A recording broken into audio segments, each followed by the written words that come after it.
He went to Cornell.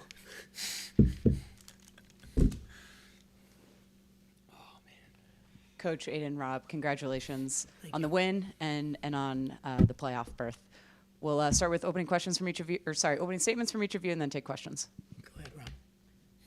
Yeah, I mean, I think we've been talking about the entire week. I think the last 3 weeks really, we've been so close. We've had the standards that we've set and the goals we've set, and we've come so close to those. It was really about finishing, and that performance I think was our first 4-quarter full game, and I think that's really what made the difference. We were fortunate enough to get the opportunity to go to the playoffs tonight, and we took advantage of that opportunity. Coach prepared us all week long, to be ready. And last night, what happened for us, what needed to happen, happened, and our captains, Matt Dunn and Jake Burnett, locked us back in. And this was a playoff game today, and we treated it as such. And we happened, as Aiden said, to play our most complete, as close to a full game of the season, and taking steps in the right direction as we head into the actual playoffs now. Yeah, this is what I have believed that these guys are capable of doing. I think it's a good team across the board. I think it's a balanced team. We just needed to relax, and we just needed to play, and we needed to have fun, and we needed to have some guys lead in game. And Rob really stepped up and did that for us today on the offensive end. And Emmett was really good in the cage, particularly in the second half. I thought that what we did was we were balanced across the board. Our shorties played really well tonight against a talented group. Our close defense played really well. And we were balanced and had a lot of guys contribute on offense. So all around it was I couldn't ask for anything more from this group. Over the weekend, we've talked to California, who was here, Philadelphia, who was here, and they all shared the sentiment, you just got to get in. We just want a shot. You just got to get in. Did you guys kind of approach today, too? Like, forget what the record is. You just got to get in the playoffs and give us a shot, and we can do it. Well, yeah, I mean, we had something to play for. We were going to play hard either way, and we were going to represent the guys. They understand how fortunate they are to have this opportunity, whether they're playing for the playoffs or not. But after last night, we had a great practice last night. It was added incentive, and the Whipsnakes have never not been in the tournament, and so I think that it was the right time to put everything together, certainly.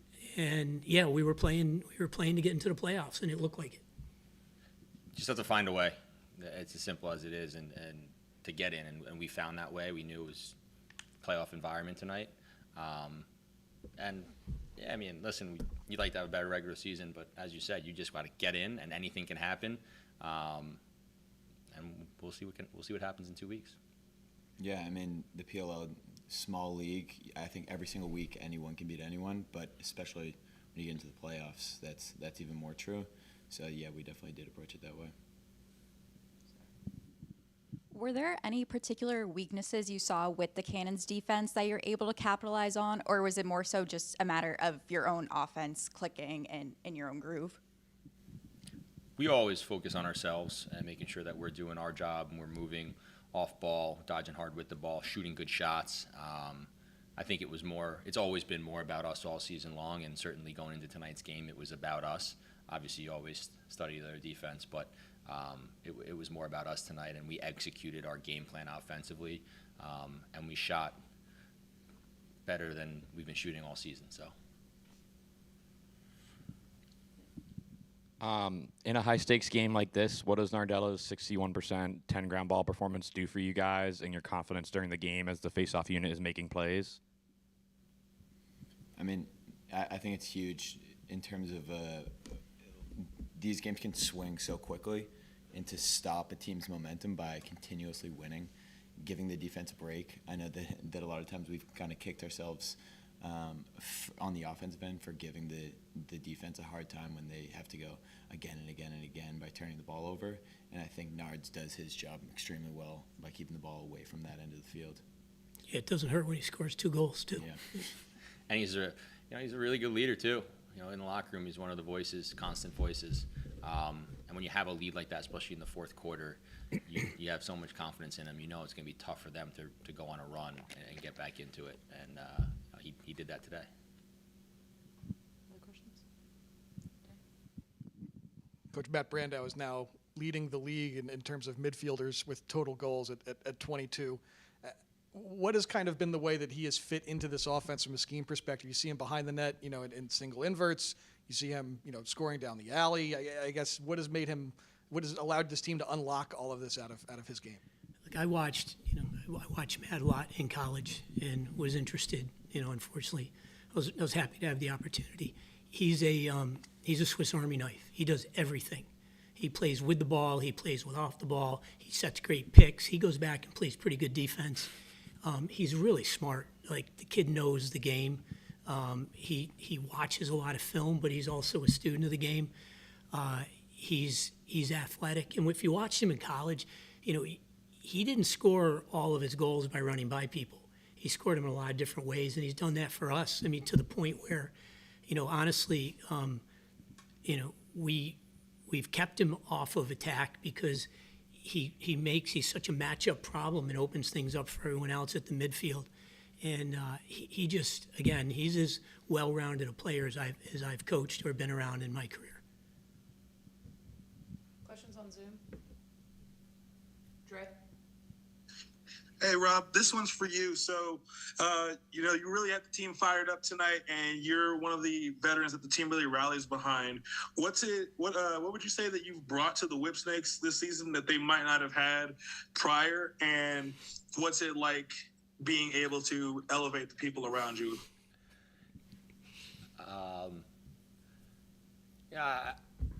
I don't know if I brought it this season, to be honest. I think I'm starting to be more comfortable right now and be a leader and be more vocal and be myself on offense. So I got great players around me. I'm trying to bring more of a veteran presence as we go into the playoffs now, be more of a voice down there on the offensive end.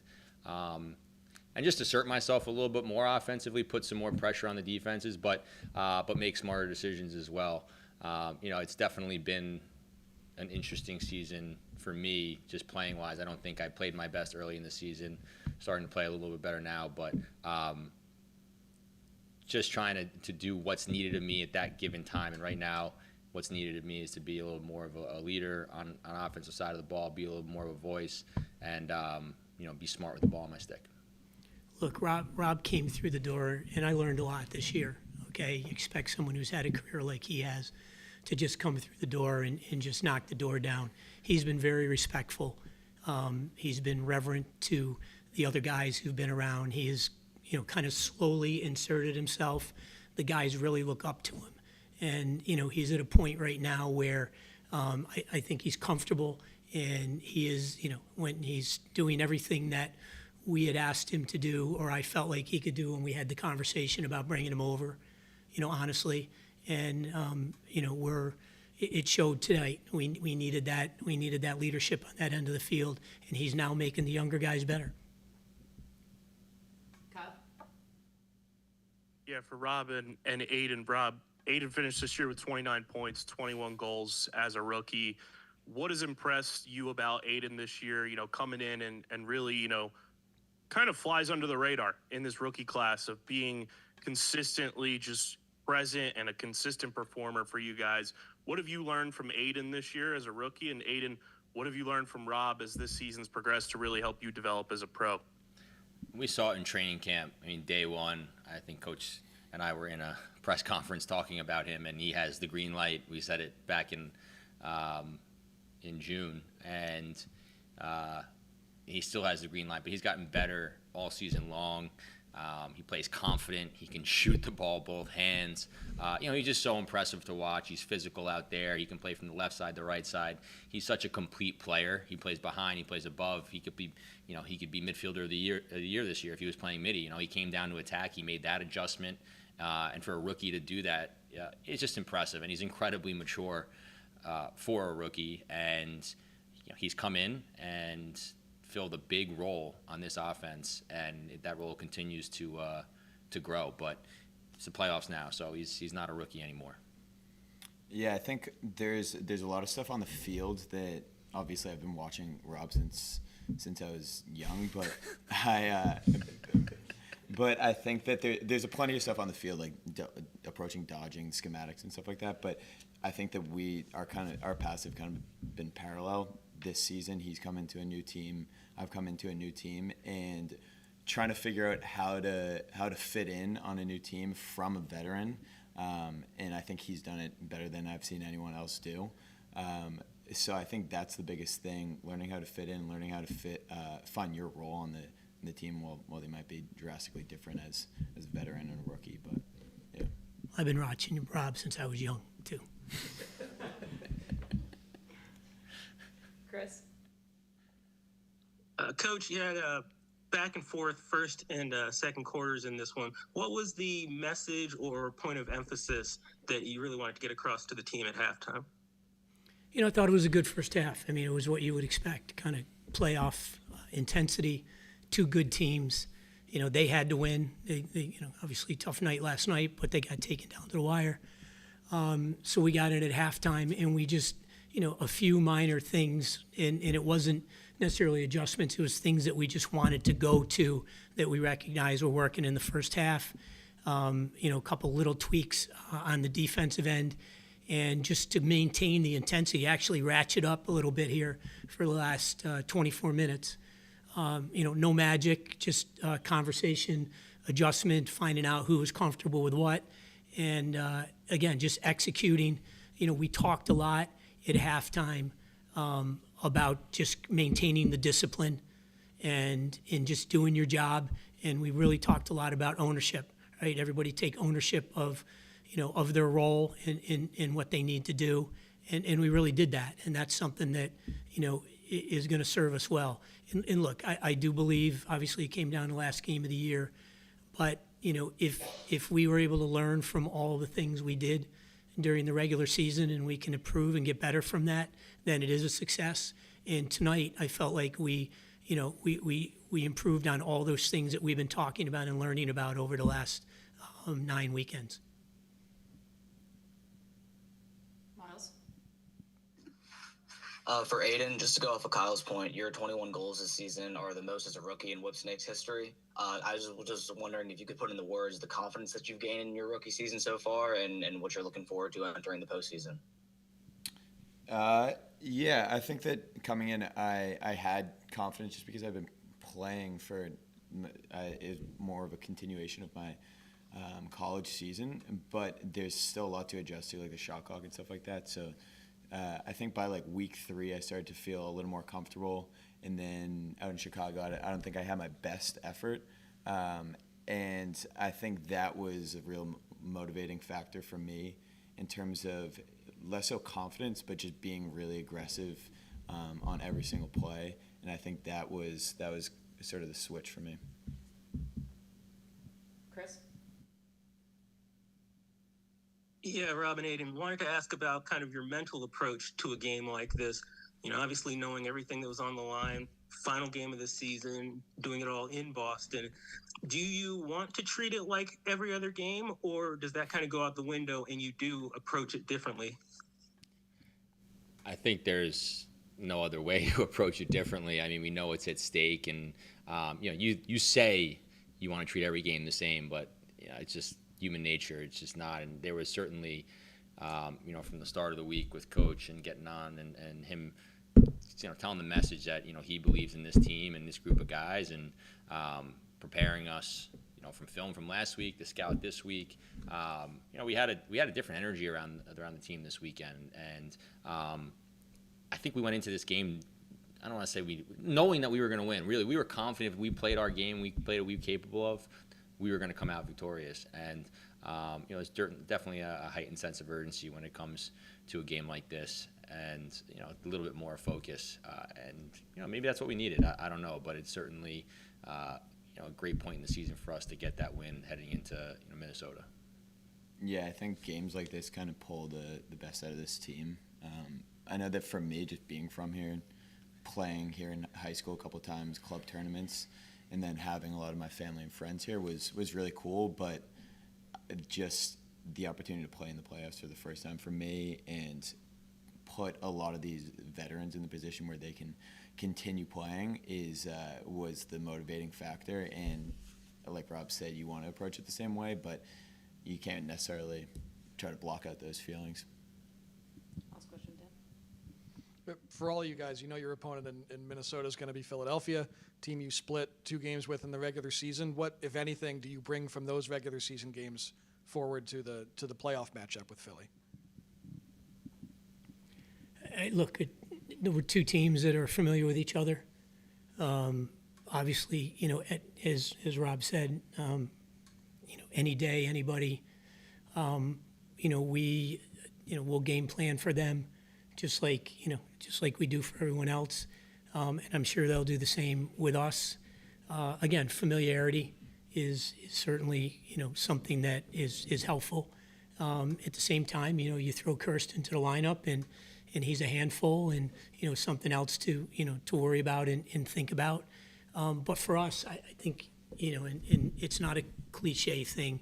We really do focus on us and focus on what we need to do, and we'll continue to do that. And, I believe that we gained the confidence in I think the guys now understand why I believe so strongly in who they are and what they're capable of doing, because we did it tonight. And, we'll continue to build on this. But our focus is going to be on what we need to do.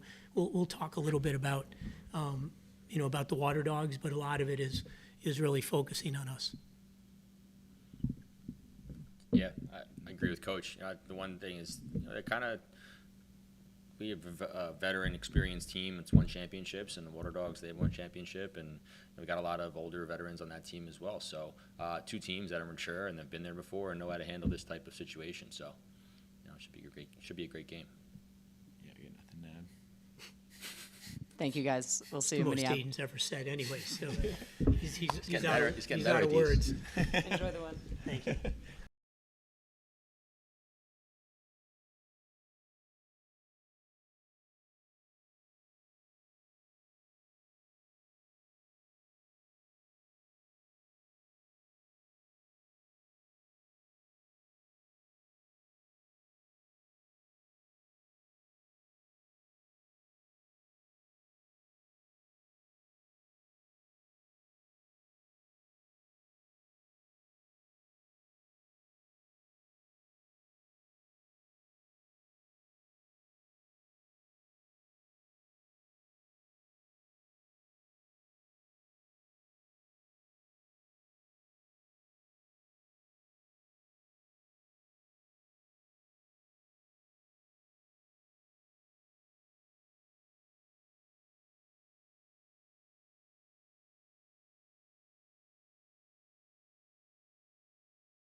Coach Will, Marcus, thanks for the time. We'll start with opening thoughts from each of you and then take questions. Tough end of the season. Congrats to the Whipsnakes. Yeah. Yeah. Thank you to the Boston fans for showing out as always. And it's a tough league. It's a tough league. And good luck to everybody who made the playoffs. And that's it. Yeah, congrats to coach and his team. They're well prepared. He's a great coach. He knows what to do in the playoffs. And really like to shout out the fans of Boston. I'm sorry that we couldn't have done better. That was an incredible experience those 2 nights, and just appreciate the support. And we'll get back to work, and we'll be better. Put another better product on the field. But yeah. Questions? Coach, I know this is an emotional time for you guys right now, but something you've talked about throughout the season after wins and losses is just the character of your locker room. Is there, like, through all the adversity you guys faced this weekend, is there something you're going to take away from this group that you learned? Probably not that I learned. It just reinforced what I know. I got some of the greatest human beings in the world on our team, and at the end of the day, to me, that's what it all comes down to.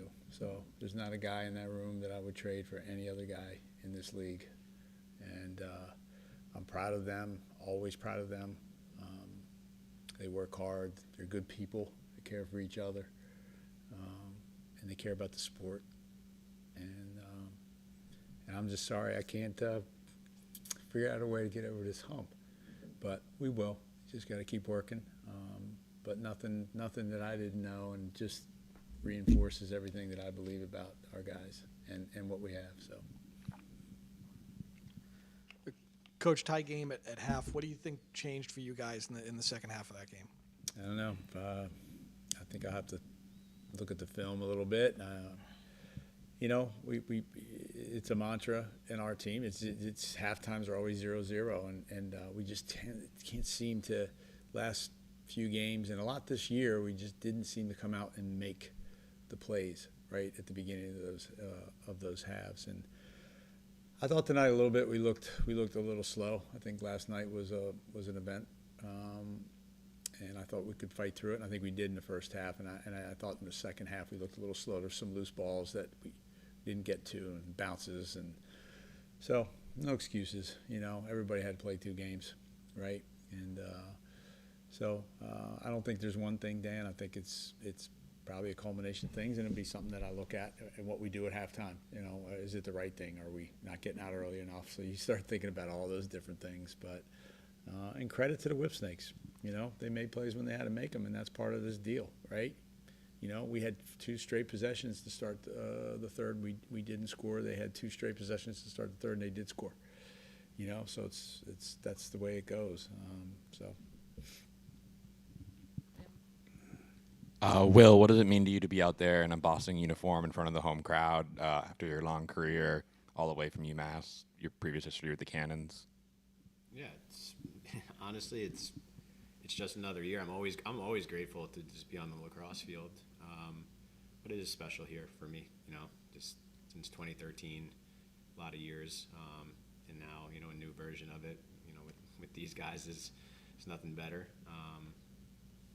But it's just a tough situation right now to think about anything else besides our teammates, honestly, in that locker room just now. So always grateful to be playing this sport.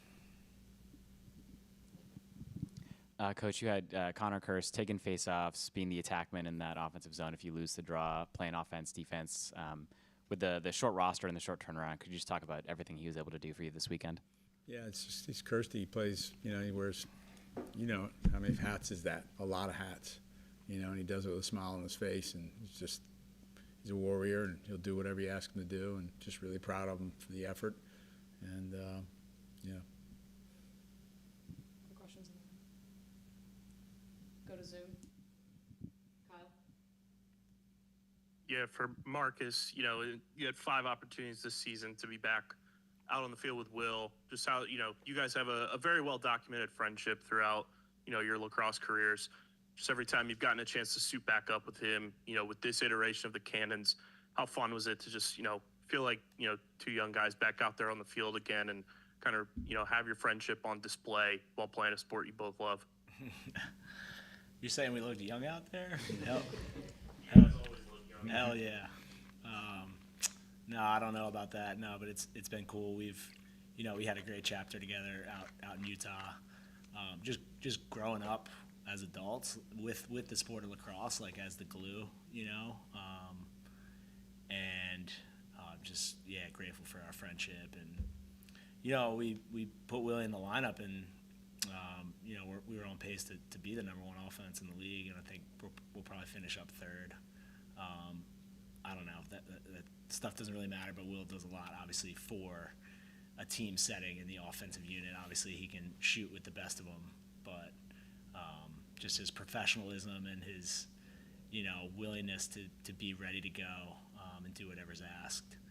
And just cool to see him grow up, too. It's been a tough couple of years for him. I think he's learned a lot about himself, and it's been really cool to see just him grow as a person and still be able to sling it.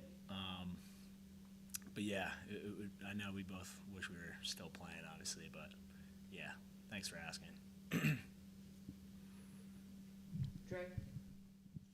Hey, Will, this one's for you. So, earlier in the game, your goal really sparked a fire under the team, and you're clearly very beloved, not just in Boston by the Cannons, but in general. So can you put into words like what it means to have that kind of reception, not just from Marcus, who speaks to your professionalism, Coach Holman, who also sings your praises, but just in general and what this season has meant to you? Yeah, I think a lot of that comes from, playing here in the past, right? But I also think, this is for all PLL players across the board. Like, take time and spend time with the fans. That stuff means a lot. And I think a lot of the support that I've had throughout my career from my teammates and outsiders and fans comes from, what you put into them as well, and spend some time with those guys and thank them for coming to watch us play and continuing to support the league. Because I know it lifts me up and it gets me excited. I've had a tough year with a lot of things going on in life, but there's nothing better than getting on a flight and going to be with your team and going to compete. That's for sure. But that's one thing I would like to say to the whole league is, younger guys in the league spend time with the fans, because those are the people that will support you through, 5-year career, 10-year career, 15-year career, and that's what you need. Chris? Yeah, well, you just mentioned the fans. What kind of advice do you think you would give to somebody if they came up and they kind of laid out a situation where, maybe their game hadn't progressed from point A to point B, like they kind of faced some zigs and zags, and, maybe they, got cut or something like that. But like, obviously, you stayed through it and fought through it and, performed at this high level this season. Like, what kind of advice would you relay to somebody who's going through something like that? Yeah, it's a good question. It's one of those famous, cliches or quotes, right? Stay ready so you don't have to get ready. And you got to be in love with it to be able to stick with it that whole time. It could be a year, it could be a couple games, whatever it is. But, I think I've been doing it a long enough time to understand the ebbs and flows of it. And sometimes you're in that spot, and you look at yourself in the mirror too, right? What do you need to do as a person? What do you need to do as a lacrosse player? And that's always staying ready off the field. But I've watched every single game for a year when I was sitting at home, and I know what teams needed. I know what I could do and still do in this league. And you got to have some confidence in yourself and the work that you put in, and your understanding of yourself. And that's what I would go to, is just, stay ready so you don't have to get ready. Any other questions? Dan? Coach, you had some new faces this year, whether it be through the draft with guys like, Ben Ramsey and Coulter, or, going out and getting a guy like Owen. Thinking about your new faces this year, guys who joined the team this year, what would you say they brought to the Cannons this year that, improved you guys from a year ago? Yeah, tons. I think we've done a good job in that area. Rammer, God bless him. Again, that was the luck of the draft, having that kid. I'm not a huge stat guy, but I think if you did some research and look at his stats compared to any other D middies in the league, he's right up there. And he's a cannon, man. He just loves the game. He loves his teammates. He loves to be in a locker room. OG is everything that I expected and more.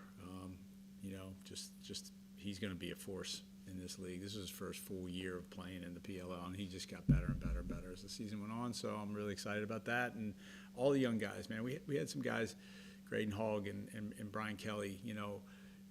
As soon as we got into this game, the first 2 phone calls, texts, then they called me because I like to talk on the telephone with these guys.